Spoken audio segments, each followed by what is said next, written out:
Okay, so just as a reminder, around 10:15, there's going to be this earthquake drill, so I'll probably just lecture up until there. When it happens, officially, we're supposed to all hunker down, get under the desk, whatever, and then we'll all get out of this room. We'll go to the far parking lot next to the busy street cane.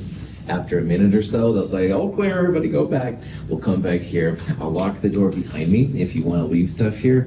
On the other hand, if you want to bring some stuff with you, that's totally fine. So, never a dull moment. But anyway, here's a problem that's also relevant to what we're doing. It's trying to change a delta E in kilojoules per mole into a wavelength in nanometers.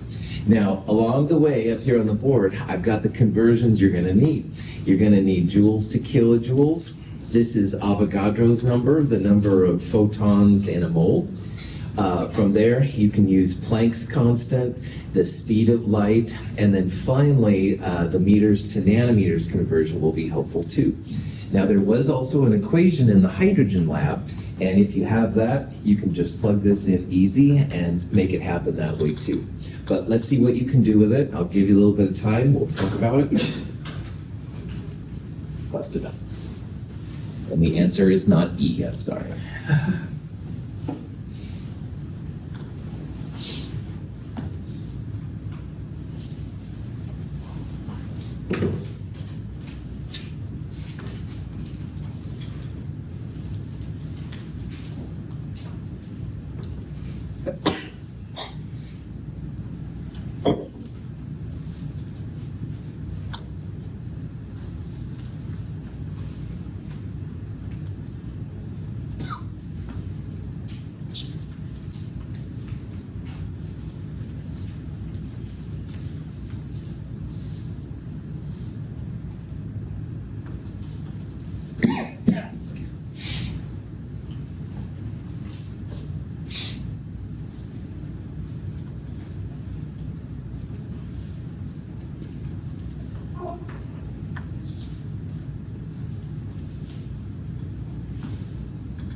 So on a problem like this, when you start with kilojoules per mole and you want to go to frequency or wavelength, you have to figure out the joules per photon first, all right? So to get out of the kilojoules per mole, you first multiply it by 1,000 joules per kilojoule, and then you end up dividing by Avogadro's number to get a pretty small value for the energy in joules per photon. And I think it's this number right here. Now, once you have the energy per photon, then energy equals h nu, h Planck's constant times frequency nu, or if you want to go all the way, hc divided by lambda, so Planck's constant times the speed of light divided by the wavelength. So if you solve for the wavelength in meters, all right, it's speed of light times Planck's constant divided by the answer from before. And I'm pretty sure that this is the number that pops out. It's the wavelength in meters. However, because we're looking for nanometers, then you also need to convert that over 10 to the minus 9 meters per nanometer, so it makes your small number larger. And if all is said and done, the answer does come out to be answer D, all right? So here's the steps, the individual steps. Kilojoules per mole times 1,000 gets rid of the kilojoules. Divide by Avogadro's gets rid of the moles, and then you end up with a really small number of joules per photon. And long story short, E equals hc over lambda, so lambda equals hc over the delta E you just calculated. So here's Planck, here's the speed of light, here's the wavelength in meters. You end, or the energy in joules, excuse me. That gets you the wavelength in meters. That number, converting it over, 656.3 nanometers. Now, this equation is from our lab, all right? It's not an equation you have to know, but if you think your instructor is going to ask you one of these kind of questions, and I may or may not, I don't know. Honestly, I don't remember what I wrote now at this point. But anyway, this is a direct way to go from a wavelength in nanometers to energy, or the energy in kilojoules per mole to wavelength. So if you put 182.3 in there and solve for the wavelength, this is the number that pops up.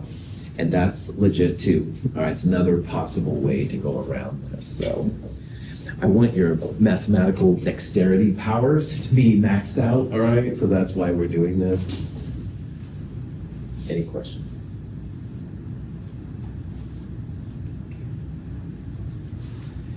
This is a question that uses what's called the de Broglie wave equation. And de Broglie saw that wavelengths are actually for particles as well, which is really a trip. And de Broglie saw that the wavelength of the particle, h over mv. Now, it's a particle, so it's not a photon. It's going to have a mass m. And when you use the mass in this crazy equation, you want to make sure you use kilograms, don't use grams. So the first thing you want to do is convert this number into kilograms. And what you want to do is you want to solve for the wavelength, all right? Planck's constant divided by the mass in kilograms divided by the speed, velocity, which is this number right here. Now the number that pops out will be meters. You might want to translate it to one of the other units here. So for example, nanometers. Big surprise, it's not femtometers.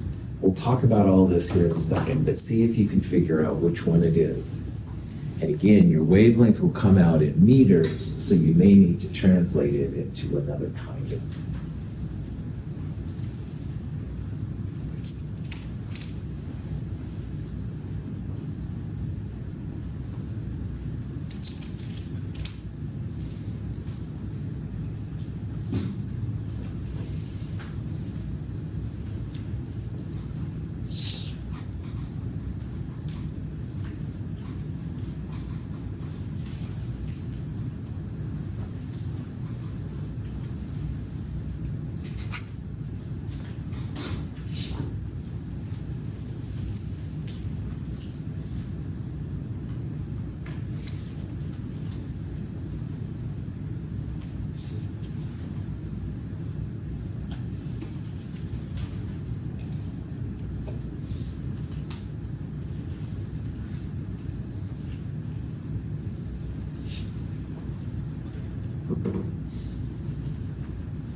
All right, so the de Broglie wavelength equation, wavelength equals h over mv. This is not the wavelength we did on the last problem. All right, the wavelength of light is for a photon. This is actually the wavelength for particles, which is weird, but electrons on this level can behave as both particles and waves, just like photons themselves can behave like waves and particles. it's a strange world. But anyway, on a practical level, Planck's constant, h, goes in the top. In the bottom, you want the mass in kilograms and the velocity. The velocity is this number right here. To go grams to kilograms, you would divide by 1,000. So I think it's 10 to the minus 31 kilograms. When you do all that, you're going to get an answer out, but initially it's in meters, and it doesn't look like any of the meter values you have right here. So a final little twist then is you could turn meters into nanometers, 10 to the minus 9 meters per nanometer, et cetera, et cetera. If you do all of that, you should get answer D. All right. So again, if you can do this, you've got these kind of problems down. This one's a little bit trickier, but it does show again how particles can have waves when you're on this really small quantum kind of level, stuff like that. Any questions on that? All right. Enough calculator fun now for a while. The next couple questions are going to be about the quantum numbers. And quantum numbers are also really cool. They allow you to tell where energies of electrons are, and they can also tell you approximately where the electrons will be around the atom. So quantum numbers play off each other sometimes. See if you can figure out which of the following is not a valid set of quantum numbers, like which one has an exception. Think about that, and we'll talk about it here in a little bit.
Fantastic. So N is called the shell quantum number. It's the N from Bohr. It's those emission line N's, all the same N. Bohr didn't know where they came from, but once they did quantum mechanics, they kind of figured it out. N is always a whole number. It's never zero or it's never negative. It starts at 1, goes up in theory to infinity. L is called the subshell. L goes from 0 up to N minus 1. So if L was 3, or N was 3, for example, L would go up to 3 minus 1, 2. So L always starts at 0. This would be 0, 1, and 2 if N was 3. So there's different L values depending on your N. And M sub L depends on L like L depends on N. M sub L goes from minus L to plus L. So if L was 2, M sub L would go from minus 2 to plus 2. It would be minus 2, minus 1, 0, plus 1, plus 2. All right? So there's a dependence of L on M sub L. There's a dependence of N on L. But M sub S, the spin quantum number, positive 1/2, negative 1/2 only. That's like spinning with the magnetic field or against the magnetic field. Now, N, L, and M sub L are the weirdest ones, and so that's why this question is focusing on that. I usually start by looking at N. N has to be a whole number, never zero, never negative, and all of these are zero, are not zero, not negative, so they all look okay. L and N, L has to be no bigger than N minus 1. And so what I think a lot of you saw right away, which was fantastic, here N and L are the same. And that's forbidden, verboten in German. So that one is the one that has the disallowed combination of quantum numbers, okay? So L here could be 0 or 1, but it cannot be 2, all right? M sub L is okay in all of these. M sub L has to be between plus or minus L. So for L equals 1, that would be minus 1, 0 plus 1. For L equals 5, that would be minus 5 to plus 5. All of those numbers do include 0. A 0 value is legit for M sub L and L, by the way. L equals 2, minus 2 to positive 2. And if L equals 0, M sub L equals 0 is a legit value. So notice here that sometimes zeros are okay if they're for L and M sub L. It's not good for N, it's not good for M sub S. Any questions on that? Okay.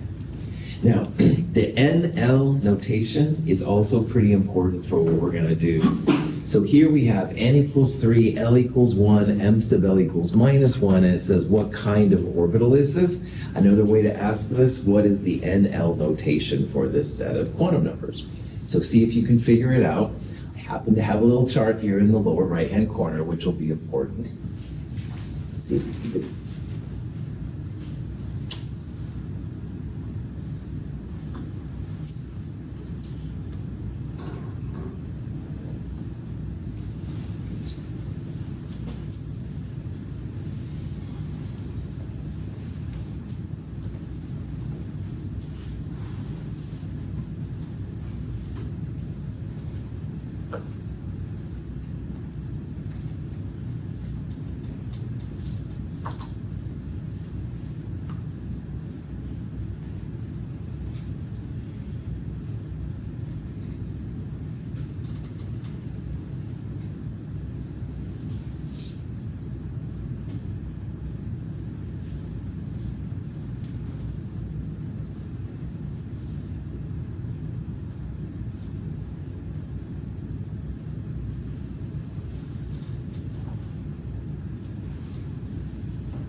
Cool.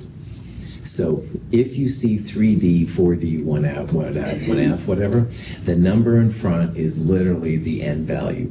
So in our example here, we want N equals 3. So that means the answer could be A, B, or C, but it wouldn't be D, that would be N equals 4, and it wouldn't be E because that would be N equals 1. So the number is the N value. And then because L really is just a number, that's why they use this SPDF kind of stuff. So when L equals 1, it's stupid people drink freaking gasoline or whatever you used to remember that, excuse me. But anyway, the P is L equals 1. It always starts at 0 and goes up to N minus 1. So when L equals 1, that's a P. N equals 3 means 3. 3P would be the right value. Any questions on that? Sweet. Now, nodes are places where there's no electron density. And a node, when you're trying to make atoms stick together, a node is a place that they won't stick. Electrons are like the glue that hold the molecules together, all right? So knowing about spherical nodes or radial nodes, same thing, is important, as well as planar nodes. We'll talk about it. See if you can figure out which of the following has 2 spherical nodes. Work on that. We'll talk about it here in a little bit.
All right, so there's two types of these nodes where there's no electron density. A spherical node, which is also called a radial node in our textbook, n minus L minus 1. So if you know the n and L values for these different things, you can find out which one of these has two spherical nodes. There's also planar nodes, which equals L. We'll talk about that in a little bit. So for example, 1s, this n is 1, that's the number that's outside, and s means L equals 0. So for this one, n, 1 minus L, which is 0, minus 1, this doesn't have any spherical nodes, so it's not going to be 1s. If you skip, for example, to 3d, then this number is n, so 3. d over here on the chart means L equals 2, and still subtract 1 because it's n minus L minus 1. This one also doesn't have any spherical nodes.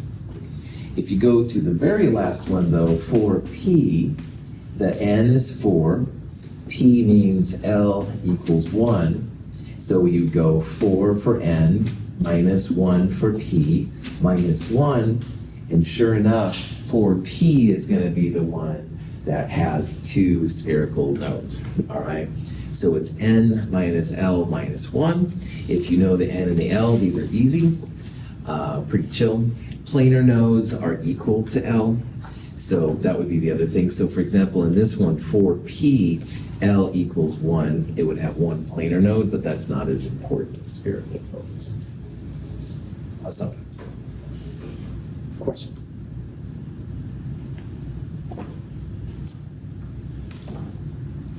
All of these lead to electron configurations, and you've got to know how to put electrons around atoms. So what I'd like you to do is figure out which of those represents the neutral chlorine electron configuration. And there's a couple ways to do it. We'll talk about them here in a little bit, see what you can do.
Outstanding. All right, a couple ways to knock this problem out. All right, if you don't know the first thing about electron configurations, which is terrible, but if you don't, and you don't have to raise your hand or anything, here's one way to do it. All right, chlorine is number 17 on the periodic table, 17 protons, but a neutral chlorine would have 17 electrons. And all these little superscripts right here represent the number of electrons, all right? So one way to do this is literally just to count the superscripts. So 2 plus 2 plus 6, that's 10, plus 2 plus 5, 17. And I don't think, nope, this is 18, this is 9, this is 2, this is 10, about 15. So the only one with 17 electrons is this one right here. all right? It's not xenon S54, that would be way crazy. So that's one way to solve these, all right? On a multiple choice question, that might work out pretty well. But let me give you now better ways to figure out what the electron configuration is. You can use an Aufbau diagram. So over here on the far right board, I created one. You can do this yourself just on paper. You start with 1s, go 1s, 2s, 3s, 4s, just go up. Then you go up and over 1 to start P, 2P, 2P, 3P, 4P, 5P. You go up and over 1 to start D, 3D, 4D, 5D, up and over 1 to start Fs. And then as you can see here on this one, or you can look at a better version in the notes, you go up sideways like that, and that literally is the electron filling order. So what it means is that 1s is always before 2s, and 2s is always before 2p, which is before 3s. If you use an Aufbau diagram, you do need to know the maximum number of electrons per type of orbital. So the s's always hold up to 2, the p's hold up to 6, D's hold up to 10, stuff like that. So if you do that, the first line is 1s, 2, and you have a total of 17 electrons because it's chlorine. 2s2 would be next. That fills up that one. Then you go to the next line, 2p, 3s, and then going to 3p, you have 5 electrons. P's hold up to 6. It's okay to have them be empty. That would be one way to get this electron configuration, all right? But the last way, not probably the only way, but another way to do it is to literally read the periodic table. The 2 left-hand columns are the S block elements. And the number here on the period represents what they are. So hydrogen and helium, which would be right here, these are the 1s electrons. These are the 2s, lithium and beryllium. The 3s, sodium and magnesium. Over here on the right, these are the P blocks. Remember, helium goes there above beryllium for this conversation. Boron through neon, it's the second period. This is the 2 Ps. Aluminum through argon, which includes chlorine, would be 3 Ps. So you can literally read the periodic table through. When you get to aluminum, it's 3P1, 2, 3P3 would be phosphorus, 4, 3P5 would be chlorine. Any way you want to do this is fantastic, all right? The noble gas notation, putting neon in square brackets, is awesome too. I have no problems with it. I didn't do it here, but 1s2, 2s2, 2p6, that's the neon configuration.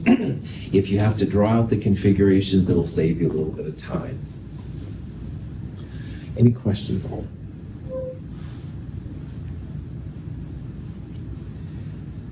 A more complicated example, but the same idea, is for tin. Tin is Sn on the periodic table. It's number 50. See if you can figure out which of those electron configurations is correct for tin. I'm using noble gas notation now, so the noble gases will give you a place to start, and then you can go past that to see where you are. All right, see what you can do.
Outstanding. All right.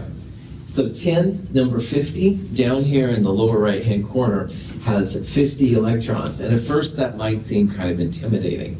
But in these examples, all of them use noble gas notation. So one thing that'll help is to figure out what the last noble gas was. So if you go backwards, the last noble gas was krypton. all right? So right away, that makes it look like answer C is going to be the right one, because krypton would be the nearest noble gas. Now also, to think about this, tin number 50 is in the P block. These 6 columns on the right are all P electrons. And the period number tells you what that number is in front of the P. So boron through neon is 2P. In the last problem, we saw that chlorine ended at a 3P because it's third period. And tin down here is in the 5th period. So tin is going to have 5P electrons. And this is the first one, 5P1. Tin should have a 5P2. And if you look then again at answer C, sure enough, there's a 5P2. Finally, if you want, you can just add the electrons, all right? Because krypton's 36, plus 2, 38, plus 10, 48, plus 2 more is 50. All of these ways make tin look like it's answer C, all right? So any of these methods will help you get to the answer, and I don't care which one you use. Counting the electrons is kind of a nice last-minute thing, but it's better if you can read the periodic table or use an Aufbau diagram to get there. Any questions on that?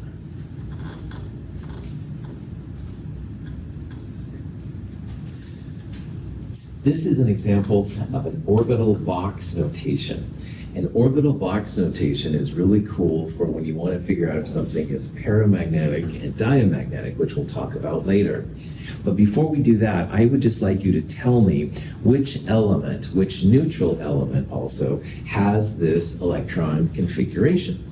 So see if you can figure out, based on the information that's given there, which neutral element would have that electron configuration.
Cool.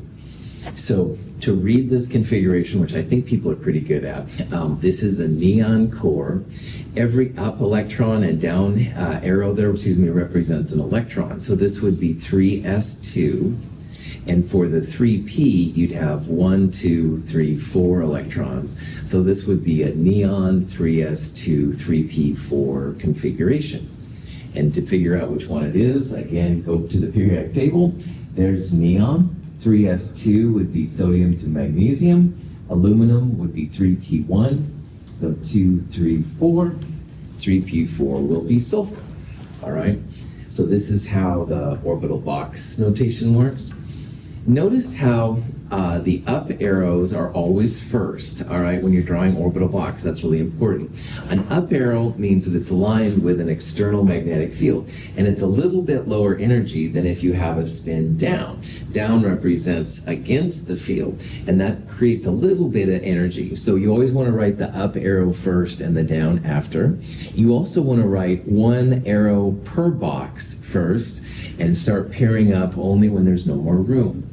So if you can do all this, orbital box will totally fall for you.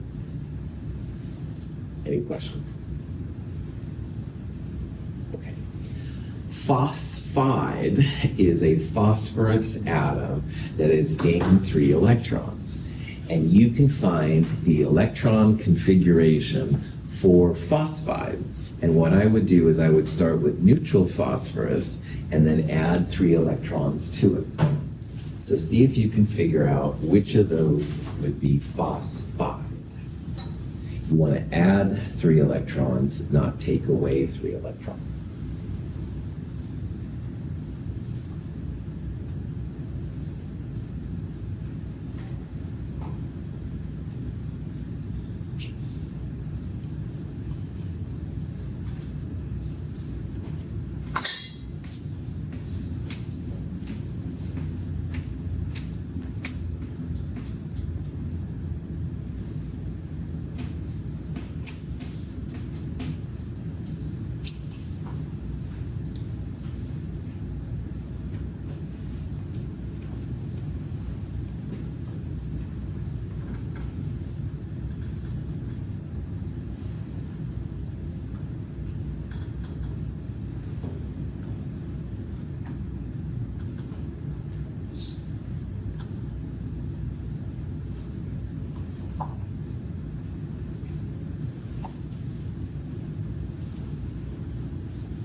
Excellent. All right, so on a problem like this, I usually start with a neutral atom. So neutral phosphorus has a neon core, 3s2, 3p3. Just to make sure we're all on the same page. Phosphorus is number 15. The nearest noble gas going backwards is neon. So after neon, sodium and magnesium are 3s2. Aluminum would be 3p1, 3p2, 3p3. Okay. Now, phos5 has a -3 charge, and that means you're adding 3 electrons to make that thing happen. Now, the p's hold up to 6 electrons. So that means you can shove 3 more electrons in there to make it a 3p6. And if you do that, then you get neon 3s2, 3p6, or the argon electron configuration, which is fine. This is how you make the anions, the negative ions, all right? You add electrons to them, and you just put them in the lowest unoccupied space, basically. If you made phosphorus 3+, you would take away all of these electrons here, and you just end up with a neon core. You take away, or thanks for playing, you take away the 3p, I'm sorry, I'm not thinking about this. Phosphorus 3+, you take away 3 electrons, there we go. So the 3p3 electrons would go away, and phosphorus 3+ would be neon 3s2. Sorry about that. Questions on any of that? Cool.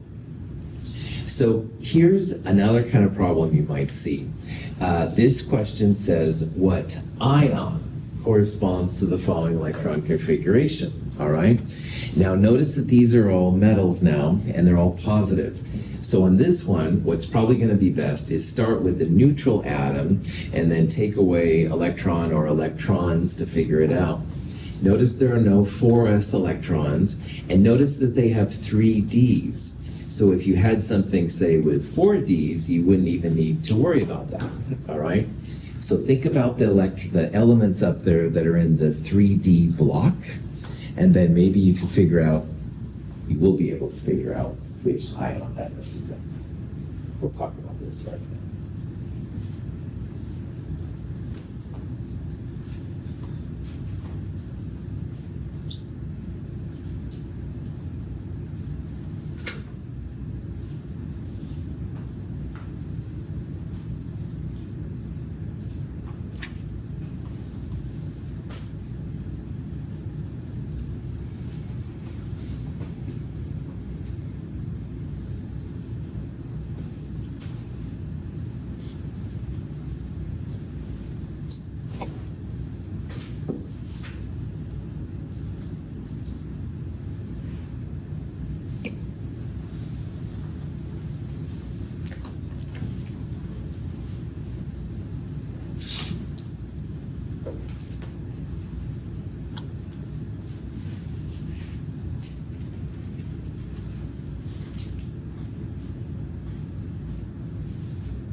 We're going to have the fire drill here in a little bit, so I think I better start talking. Lithium is 1s2, 2s1, doesn't have enough electrons. Rhodium is 4d electrons. It's on the lower one. That's too big. So it's going to be A, C, or D, basically, all right? And notice how the 4s electrons are empty. That's an indicative thing that you have one of the transition metals, because transition metals lose s electrons first, then they go to D. When you remove electrons, it's always highest N first and D after that. So if you count up the 3D, there's 2, 4, 5, 6, 7 3D electrons. So what I usually do on these is I start with whatever 3D7 is. Now scantium is 3D1. And by the way, notice it's 4 minus 1 for these things, and F's are this number minus 2. Anyway, 3D1, 2, 3, 4, 3D5 is magnesium, 6, 7, so 3D7 is cobalt. So if you had neutral cobalt, it would have an argon core, 4s2, 3d7, all right? And if you make cobalt 2+, you have to remove 2 electrons. Now, because N is higher in 4 than it is 3, these are the electrons that go away first. This is really important when it comes to transition metals. So cobalt 2 plus would have the argon 3d7 core that you see right there. Iron doesn't have enough d electrons to make this particular thing happen. And nickel has actually one more d electron than the cobalt does, so that's why it's not a good candidate either. So the important part here I want to get across is that when you're making ions with transition metals, it's always the 4s or... Attention! In 2 minutes we will be participating in the Great Shake-Off Earthquake Drill.